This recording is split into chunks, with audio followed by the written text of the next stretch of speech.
안녕하세요. 주님의 은혜교회 다음 세대 교육을 담당하고 있는 백승우 목사입니다. 우리는 계속해서 어린이들이 꼭 알아야 할 교리문답 77을 공부하고 있는데요. 오늘부터는 새로운 장에 들어갑니다. 제2장, 죄는 세상에 어떻게 들어왔을까요인데요.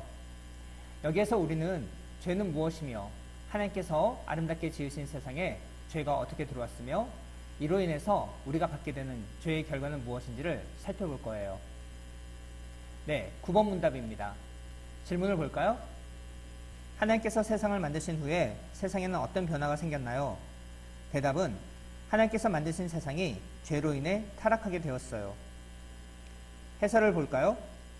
하나님께서는 아담과 하와가 세상을 잘 돌보고 그것을 즐거워하기를 그리고 하나님을 사랑하기를 원하셨어요. 하나님께서는 그들에게 동산 중앙에 있는 나무의 열매만 빼고 모든 과일을 다 먹어도 좋다고 하셨어요. 하나님께서는 그들의 순종을 보기 원하셨어요. 하지만 아담과 하와는 그 명령에 순종하지 않고 죄를 지었어요. 그들은 더 이상 하나님의 친구가 될 수 없었어요. 그 결과 세상도 같이 타락하게 되었어요. 참으로 안타까운 일이 벌어졌습니다. 우리가 8번 문답에서 살펴보았듯이 하나님께서는 이 세상을 만드시고 그분의 성품과 같이 아름다운 것들로 채우셨어요. 그리고 하나님의 형상을 닮은 아담을 지어 하나님께서 만드신 세상을 잘 돌보고 지키라는 권한을 주셨지요. 하나님께서는 아담에게 해야 할 것과 하지 말아야 할 것을 알려주었어요. 먼저 그가 해야 할 것을 살펴볼까요? 창세기 2장 15절 말씀입니다. 여호와 하나님이 그 사람을 이끌어 에덴 동산에 두어 그것을 경작하며 지키게 하시고, 하나님께서는 하나님의 형상을 닮은 사람이 지낼 수 있도록 에덴 동산을 지으셨어요. 그리고 아담을 그 에덴 동산에 두어 그 에덴을 경작하며 지키게 하셨지요. 아담은 하나님의 형상을 드러내며 그 에덴을 아름답게 경작하고 지킬 의무가 있었어요. 그렇다면 그가 그곳에서 하지 말아야 할 것은 무엇이었을까요? 창세기 2장 16절에서 17절 말씀을 함께 보겠습니다. 여호와 하나님이 그 사람에게 명하여 이르시되 동산 각종 나무의 열매는 내가 임의로 먹되 선악을 알게 하는 나무의 열매는 먹지 말라. 내가 먹는 날에는 반드시 죽으리라 하시니라. 하나님께서는 아담에게 그곳에 있는 모든 나무의 열매를 임의로 마음대로 먹어도 좋다고 하셨어요. 그러나 단 하나, 선악을 알게 하는 나무의 열매는 먹지 말라고 금하셨지요. 단순히 먹지 말라가 아니라 그것을 먹게 되면 반드시 죽게 된다고 경고하셨어요. 그런데 너무나 안타깝게도 아담과 하와는 하나님의 말씀을 어기게 돼요. 사탄이 뱀의 모습으로 하와에게 나타나 하와를 유혹하는 것을 볼 수 있어요. 창세기 3장 말씀을 읽어가며 아담과 하와가 어떻게 사탄의 유혹에 빠지게 되는지 살펴보겠습니다. 창세기 3장 1절입니다. 그런데 뱀은 여호와 하나님이 지으신 들짐승 중에 가장 간교하니라. 뱀이 여자에게 물어 이르되 하나님이 참으로 너희에게 동산 모든 나무의 열매를 먹지 말라 하시더냐. 여기에서 우리는 사탄의 유혹이 참으로 간사하고 교활하다는 것을 볼 수 있어요. 하나님께서 뭐라고 하셨어요? 동산에 있는 모든 나무의 열매를 임의로 마음대로 먹어도 좋다고 하셨어요. 그런데 사탄은 그것을 알고 있었으면서도 하와에게 하는 질문을 보세요. 참으로 모든 나무의 열매를 먹지 말라 하시더냐. 하나님의 말씀을 완전히 왜곡하면서 하나님을 속좁고 나쁜 하나님으로 만들고 있어요. 사탄은 사람을 유혹하거나 공격을 할 때 하나님의 말씀을 왜곡하거나 하나님의 이미지를 나쁘게 만들어서 공격한답니다. 여러분들이 이런 공격을 당하면 어떻겠어요? 아니다. 하나님께서는 동산 모든 나무의 열매를 마음껏 먹어도 좋다고 하셨다. 이렇게 하나님의 말씀인 진리를 선포해야 해요. 그렇다면 사탄은 더 이상 공격하지 못합니다. 예수님께서도 광야에서 사탄에게 유혹을 받았을 때 하나님의 말씀으로 이기셨잖아요. 그런데 하와는 어떻게 반응했나요? 2절에서 3절 말씀을 보겠습니다. 여자가 뱀에게 말하되 동산 나무의 열매를 우리가 먹을 수 있으나 동산 중앙에 있는 나무의 열매는 하나님의 말씀에 너희는 먹지도 말고 만지지도 말라. 너희가 죽을까 하노라 하셨느니라. 여기서 하와는 두 가지 실수를 합니다. 하나님이 말씀하시지도 않는 것을 추가하고 하나님께서 분명하게 말씀하신 것을 애매하게 표현해요. 하나님은 선악을 알게 한 나무의 열매를 먹지 말라고 하셨지 만지지도 말라고 하시진 않았어요. 그런데 하와는 먹지도 말고 만지지도 말라고 했다고 해요. 그리고 하나님께서는 너희가 그 열매를 먹으면 반드시 죽으리라고 했는데 하와는 죽을까 하노라 하면서 하나님의 분명한 경고를 모호하게 만들었어요. 우리가 하나님의 말씀을 분명하고 정확하게 배워야 하는 이유가 이거예요. 하나님의 말씀에 우리의 생각을 추가하거나 하나님께서 말씀하신 것에서 무엇인가를 빼면 우리의 믿음은 아주 위태로워집니다. 하와가 이렇게 하나님의 말씀을 분명히 말하지 못하고 어리석게 대응하자 사탄은 곧바로 이어서 공격합니다. 4절입니다. 뱀이 여자에게 이르되 너희가 결코 죽지 아니하리라.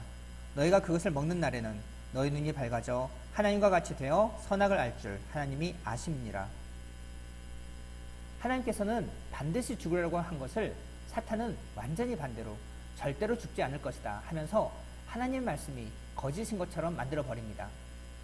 그리고 하나님이 마치 사람들이 하나님처럼 될까봐 두려워서 그 나무의 열매를 먹지 못하게 하는 것처럼 속 좁은 하나님으로 만들어 버립니다. 하와는 사탄의 이 거짓말에 넘어가 결국 하나님께서 금하신 것을 행하고 말지요. 6절을 보겠습니다. 여자가 그 나무를 본즉 먹음직도 하고 보암직도 하고 지혜롭게 할 만큼 탐스럽기도 한 나무인지라. 여자가 그 열매를 따먹고 자기와 함께 있는 남편에게도 주매 그도 먹은지라. 결국 하와의 실패는 말씀의 실패에서 비롯되었습니다. 하와가 예수님처럼 하나님의 말씀으로 분명하게 대처했다면 죄는 이 땅에 들어오지 않았을 거예요. 그러나 하와는 하나님의 말씀을 분명하게 붙들지 못했고 사탄의 유혹에 넘어가고 말았습니다. 이러한 아담과 하와의 불순종으로 인해 죄는 하나님께서 아름답게 지으신 이 세상에 들어와 이 세상을 타락하게 만들었어요. 10번 문답 질문입니다. 그렇다면 죄는 무엇인가요? 답변은 죄는 하나님께서 기뻐하시지 않는 것을 생각하거나 좋아하거나 실행하는 것이에요. 해설을 함께 보겠습니다. 하나님께서는 우리를 하나님을 믿고 사랑하고 순종하도록 지으셨어요. 하지만 우리가 그분을 믿기를 멈출 때 그분을 사랑하는 것도 멈추게 돼요. 그리고 그분을 사랑하는 것을 멈추게 되면 그분께 순종하는 것도 멈추게 돼요. 결국 더 이상 하나님께서 사랑하시는 사랑으로 사랑하지 않고 우리 자신만을 기쁘게 하길 원하게 돼요. 우리의 마음은 어그러졌어요. 우리는 모두 하나님께서 싫어하시는 일을 해요. 우리는 모두 죄인이에요. 네, 죄가 이 세상에 들어오자 어떤 일들이 벌어졌을까요? 창세기 3장 7절에서 12절 말씀을 함께 보겠습니다. 이에 그들의 눈이 밝아져 자기들이 벗은 줄을 알고 무화과 나무 잎을 엮어 치마로 삼았더라. 창세기 2장 25절에 하나님께서 아담의 뼈로 하와를 지어 아담에게 데리고 올 때 그 두 사람이 벌거벗었으나 부끄러워하지 않았다고 기록하고 있어요. 그런데 하나님의 명령을 어기고 선악을 알게 한 나무의 열매를 먹자 그들이 깨달은 것은 자신들이 벌거벗고 있었다는 것을 깨달은 거예요. 그들은 그전에도 벌거벗고 있었지만 그것을 부끄러워하지 않았거든요. 그러나 선악을 알게 하는 나무를 먹자, 다시 말해 죄를 짓게 되자 부끄러움과 수치가 밀려온 것이죠. 죄는 우리를 부끄럽게 합니다. 얼굴을 들 수 없게 만들어요. 그래서 그들은 무화과 나무 잎을 따다가 치마로 삼습니다. 그러나 그것으로 우리의 부끄러움이 가려질까요? 8절을 보겠습니다. 그들이 그날 바람에 불 때 동산에 거니시는 여호와 하나님의 소리를 듣고 아담과 그의 아내가 여호와 하나님의 낯을 피하여 동산나무 사이에 숨은지라. 자신들을 만드신 하나님, 자신들을 사랑하시는 하나님을 그분의 형상으로 지어진 사람들이 이제는 하나님을 피해 도망다니고 있어요. 그들이 죄를 짓자 하나님의 낯을 피하여 숨습니다. 수치심에 더해 전에 없던 무서움과 두려움까지 생기게 된 거예요. 9절입니다. 여호와 하나님이 아담을 부르시며 그에게 이르시되 내가 어디 있느냐? 이르되 내가 동산에서 하나님의 소리를 듣고 내가 벗었으므로 두려워하여 숨었나이다. 이르시되 누가 너의 벗었음을 내게 알렸느냐? 내가 내게 먹지 말라 명한 그 나무 열매를 내가 먹었느냐? 하나님께서 아담을 이렇게 부르시는 것을 보면 죄를 짓기 전에는 하나님과 아담은 종종 함께 동산을 거닐던 사이였던 것을 알 수 있어요. 그런데 하나님께서 아담을 불러도 아담이 나타나질 않는 거죠. 하나님께서 아담에게 어디 있느냐고까지 물으세요. 아담의 대답을 보세요. 하나님의 소리를 듣고 내가 벗었으므로 두려워하여 숨었습니다. 그 전과 같으면 반가웠을 하나님의 소리가 죄를 범하고 나자 무섭고 두렵게 느껴져 숨은 거예요. 하나님께서 아담에게 묻습니다. 내가 벌거벗었음을 어떻게 알게 되었느냐? 누가 너에게 그것을 말해주었느냐? 내가 먹지 말라고 그만 그 나무 열매를 내가 먹었느냐? 하나님께서 이렇게 질문하면 어떻게 대답해야 할까요? 네, 하나님. 제가 하나님께서 금하신 그 나무 열매를 먹었습니다. 잘못했습니다. 이렇게 대답하는 것이 맞지 않겠어요? 그런데 아담은 어떻게 대답했나요? 12절을 보겠습니다. 아담이 이르되 하나님이 주셔서 나와 함께 있게 하신 여자 그가 그 나무 열매를 내게 주므로 내가 먹었나이다.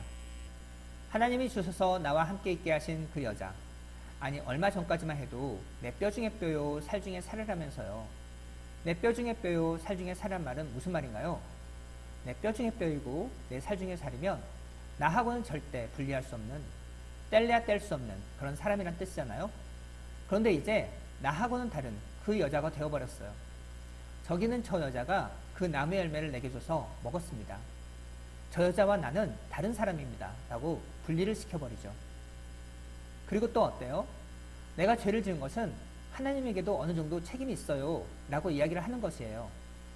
저 여자는 누구예요? 하나님이 내게 주신 여자라고 하잖아요. 하나님이 저 여인을 짓지 않으셔서 내게 주지 않으셨다면 내가 죄를 짓지 않았을 텐데 이건 다 하나님 때문이야 라는 마음입니다. 하나님은 이제 하와에게 질문합니다. 13절을 보겠습니다. 여호와 하나님이 여자에게 이르시되 내가 어찌하여 이렇게 하였느냐? 여자가 이르되 뱀이 나를 깨므로 내가 먹었나이다. 하와도 마찬가지예요. 자신은 잘못한 것이 없다는 거예요. 저 뱀이 나를 깨므로 나를 유혹했으므로 그 과일을 먹게 되었다라고 변명을 합니다. 이것이 죄의 무서운 특징이에요. 자신의 잘못을 남에게 넘겨요. 하나님께서 하지 말라고 한 것을 하지 않았으면 되는 것인데 그것에 대해서 변명을 하고 핑계를 대고 나는 잘못하지 않으려고 했는데 내가 잘못한 것은 저 사람 때문이고 이 모든 것은 결국 하나님 때문이라고 하는 것이죠. 하나님의 사랑으로 이 땅을 돌보며 지켜야 할 사람들이 서로 손가락질을 하며 정죄하고 있어요. 그 아름답던 하나님이 만드신 세상과 그 사람들이 죄로 인해서 너무너무 추해져 버리게 된 것이죠. 죄는 무엇인가요? 죄는 하나님께서 기뻐하시지 않는 것을 생각하거나 좋아하거나 실행하는 것이에요. 이런 죄에는 두 가지 종류가 있어요. 하나는 원죄이고 다른 하나는 자범죄인데 원죄는 첫 인류인 아담의 범죄로 인해 그 후손으로 나타나는 모든 인류가 지니게 되는 본질적인 죄를 이야기해요. 다른 말로 하자면 죄성으로 볼 수가 있겠어요. 그리고 자범죄라고 하는 것은 그 아담의 후손들이 살아가면서 실제로 지을 수밖에 없는 자신이 직접 지은 죄를 이야기해요. 즉 원죄, 죄성으로 인해서 자범죄를 짓게 되는 것이죠. 그렇기 때문에 아담의 후손으로 태어나는 모든 인류는 죄의 영향력 아래 원죄를 가지고 태어나 자범죄를 짓게 되는 죄인으로 살아갈 수밖에 없게 된 거예요. 그래서 성경은 의인은 없나니 하나도 없다고 말하고 있고 모든 사람이 죄를 범하였음에 하나님의 영광에 이르지 못한다고 이야기를 하고 있는 거죠. 과일 하나 따먹은 게 무슨 큰 죄냐 싶겠지만 살펴보니 죄란 정말 무서운 거죠.